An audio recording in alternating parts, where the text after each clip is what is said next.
what will we do as data is getting vastly better and they can do more, compute power is getting incredibly high.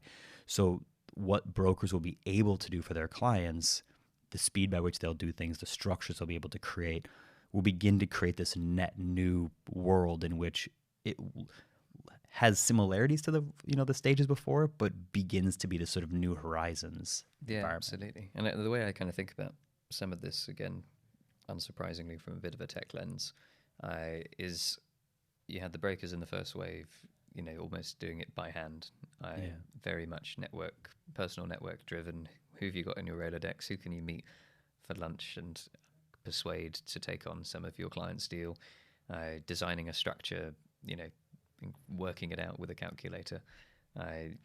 That moving on then to, and I'd say with the exception of cat models here, which is sort of a special case that necessarily emerged to support property, mostly from a workflow basis, using quite generic tools to get the job done.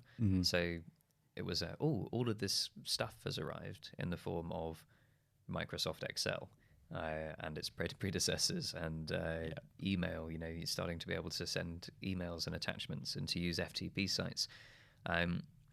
Really using tools that were not designed for this much more specialized industry, but trying to harness a little bit of the digital that was available generically to society at large.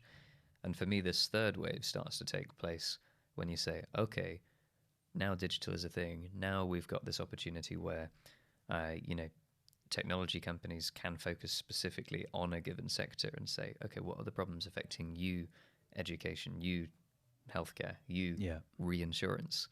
That enables that third wave to take place in terms of specifically the pain points experienced by a reinsurance broker when they're trying to track 50 different lines per layer on a giant treaty, or if they're trying to consistently aggregate the underlying portfolio information for their clients. That has not been tackled by a GAFA member, like Google setting out and saying, what should we do today? Well, this reinsurance industry looks like it's going to be pivotal to our earnings report. They're not. You need specialists, and specialists have only been able to emerge, I think, because of the almost post-second wave availability of foundational server access, SaaS solutions for small businesses, venture capital, all these kind of confluence of factors enabling tech companies to focus on those sort of more specific market network problems.